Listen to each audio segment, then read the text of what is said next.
we really need to have some changes on how this is applied in our community. Chico's mayor shares details of the city's latest attempt to get control of the local homeless crisis, the changes we could see to its settlement deal. Plus,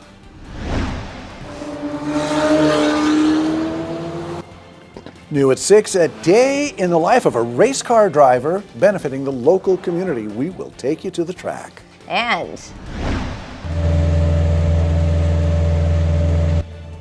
a wet mess on the Chico State campus just before classes get going. Crews hustling to stop the flood from causing major damage.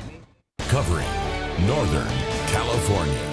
You're watching Action News Now. Coverage you can count on. Breaking news, a Butte County judge sentenced the man convicted of murder after his victim's body was found in a shopping cart outside Chico's Food Max. Timothy Weichert was sentenced to 32 years to life plus 4 years in state prison. A jury found him guilty in July in the murder of Daniel Niles and the attempted murder of a Chico area homeless woman in March 2023. Butte County District Attorney Mike Ramsey said Weichert showed no remorse for his crimes and had 7 prior felony convictions and 20 misdemeanor convictions across multiple states. The city of Chico is filing motions for relief from the Warren settlement. Now, these motions aren't aimed to get out of the settlement, but more to address some of the issues and clarify them by getting a judge to weigh in on them. Action News Now reporter Margot Rose live at City Hall in Chico. Margot, these issues have been persistent for a long time. Yes, Haley, they have. The city filed a motion yesterday and will file another one later this month. Now, I spoke with Mayor Casey Reynolds, who says that the first motion focuses on clarification. The city wants to know whether the settlement applies to the 8 plaintiffs listed or the entire Chico homeless community. And in that case, the city believes that would make it a class action lawsuit, which isn't what the case was originally filed as. It also touches on how the settlement can't stop the city from performing its non-negotiable duties. The second motion focuses on the handling of camp clearouts. That we'll talk about some of the other just operational things in the settlement agreement, like the 17-day process that takes forever, clearing of encampments, and sometimes almost within hours, the same area being reoccupied and encamped. That was never the intention of the agreement. That was never what was told what was going to happen in the agreement. So that needs to be. Words like analogous. What does analogous mean? And what is analogous to camping? So we're asking for some clarification on those items. And this all started after negotiations stalled between Legal Services of Northern California and the city of Chico over a proposed no camping ban in certain areas that pose a high fire risk. Reynolds says no deal was met and the LSNC stopped responding to them. Now, Reynolds says negotiation talks can continue any time before the court date, but the second motion will be filed on August 27th. Reporting live in Chico, I'm Margot Rowe for Action News Now. Thanks, Margot. The city's court date is set for October 6th. Now, we've reached out to Legal Services of Northern California, and they told us in part it appears the city would prefer to expend its time and resources on continued litigation rather than working collaboratively to make the settlement agreement as successful as possible at addressing the needs of the unhoused and the broader community. You can read that full statement from them on our website, actionnewsnow.com. Now a live look from the Alert California camera Sugarloaf, looking at Shasta County and kind of zooming down into, I'm not sure what we're seeing. I see that roadway. We see the body of water. But yeah, it's not seeing the skies there, but we know the skies are pretty clear today. Yeah, and we do know it's hot enough out there, Howie, whatever body of water you're nearby, as long as there's no E. coli in the water, that is, of course. Great day to jump in.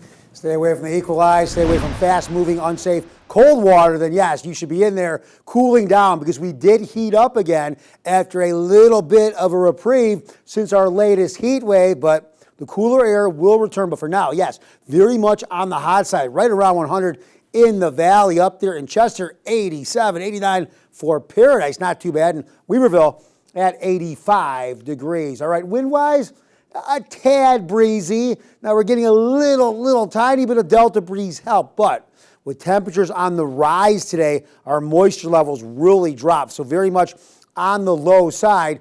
We're pretty much on the moderate side for significant fire risk potential, but let's Fast forward a day into tomorrow. Here's what we have. Now, moisture levels going way up, winds a little breezier, temperatures coming down. So what does that mean? We're pretty much going to go from moderate down to borderline or even low for significant fire risk potential. So that's good news. We'll continue to cool, but there will be another warm up in our forecast. We'll talk all about it in a few minutes. There always is. All right, thanks, Howie. Reports about a lot of cats roaming a Chico neighborhood ended in arrest. Chico police say they did a welfare check on the animals and found unsanitary conditions. And they say the home was full of animal waste and trash. They say it was so dirty and unsafe, they decided to move the 2 children from the home. They also removed 29 animals from inside, and they collected 1 living animal outside and found 2 more dead. The 2 suspects who lived there face felony charges, including child abuse and animal cruelty.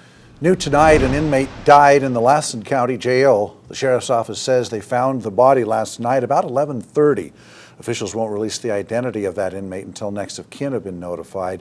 The investigation into how the person died is ongoing, but we will update you as soon as we learn more.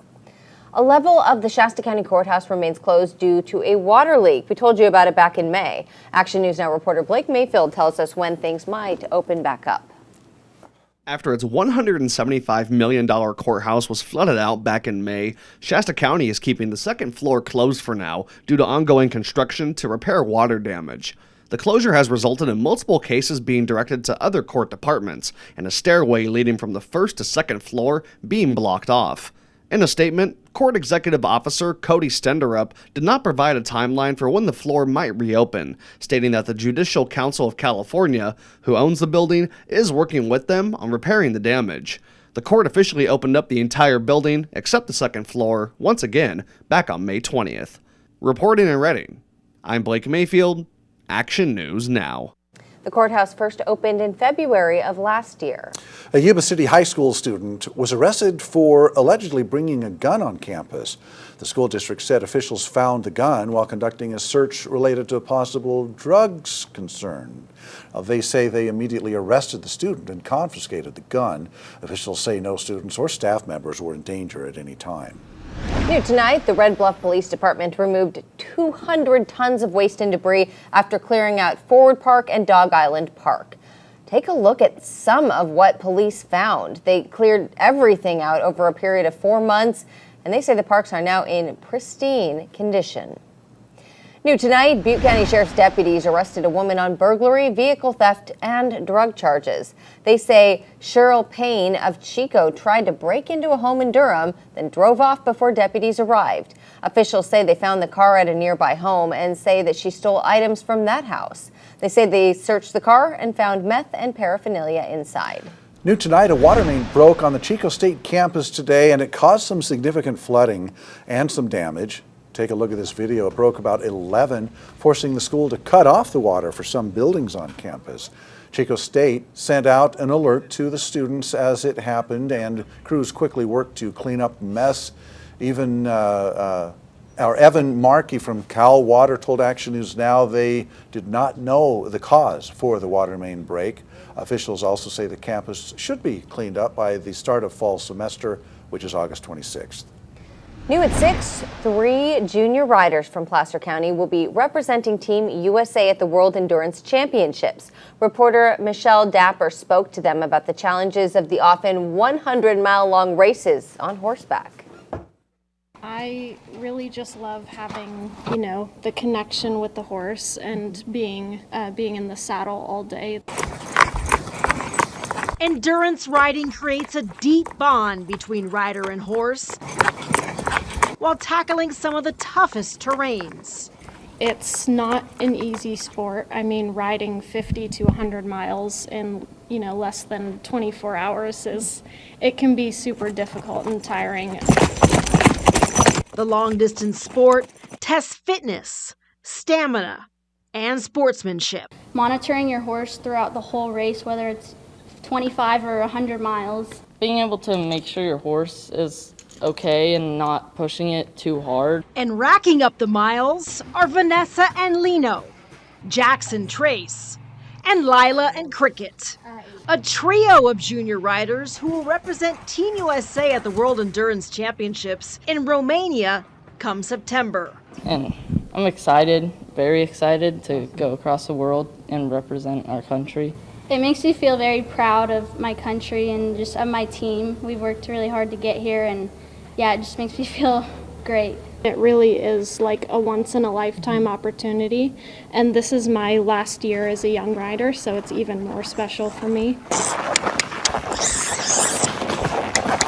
Team USA made up of 5 riders, with 3 of those riders from right here in Placer County, putting Northern California on the map. I just love Auburn, just being able to ride trails 5 minutes away from where we keep our horses and stuff. And Auburn is the endurance capital of the world. It's pretty special having 3 people picked from not just like the same area, but we all ride at the same barn. And I don't think most people realize like how big of an accomplishment that really is. In Loomis, Michelle Dapper, KCRA 3 News. I used to do endurance riding too, and it is not easy. Those riders are amazing. The trio will tackle the 75-mile course on September 20th in Romania. A big show of support today for law enforcement canine programs in Tehama County. We'll show you the fun. And a taste of what it's like to be a race car driver. I'm not sure if there were horses out there today as well, but we'll explain coming up.